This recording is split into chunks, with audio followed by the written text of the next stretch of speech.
I had to go back to the Mariners or come back to City, and I actually had a phone call with Arnie and he pushed me to go to City. Saved by Plummer brilliantly the second time round.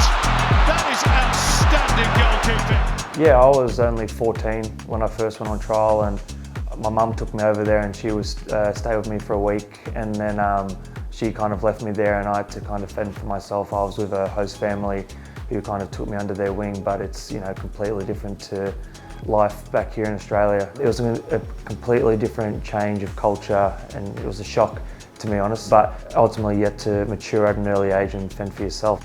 Yeah, I was just as shocked, to be honest. I was sitting on the bench. I got a tap on the shoulder saying if I had ambitions to go overseas, and I said yes.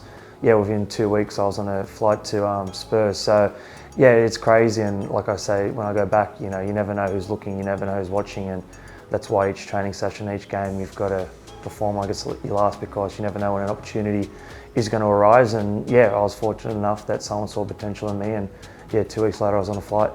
Any good memories from training of like coming up against these guys? Any stories? Or? No, I just always have a sore back from picking the balls out of the back of the net from Harry Kane. I was only a kid, but he didn't hold back, he just peppered me. So yeah, you never really left those sessions with any confidence, but you know, they saw something in me to train with them since an early age. So yeah, it's just gaining those experiences and, you know, implementing them in your own game. His midfield partner Ballard for Encololo, what a save! Tom Glover one-handed down to the left.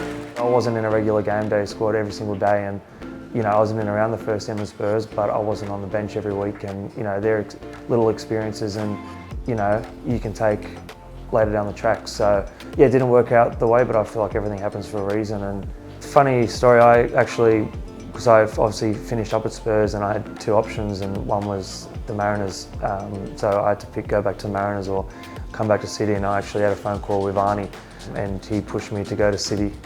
He said, you know, just bide your time there and then you'll eventually start playing. And I remember that phone call so vividly, and you know, everything that we spoke about on that phone call has kind of panned out and it's worked out. So yeah, I had to bide my time, I had to be patient to get my opportunity, and then, you know, once I grabbed that opportunity, it's about running with it and not looking back, which I've done. So yeah, it was obviously football, it's a funny game, and you know, some you make the right moves and some make the wrong moves. And yeah, I've been here 4 years now playing regular football, which is what I came here to do, and obviously win a few titles on the way as well.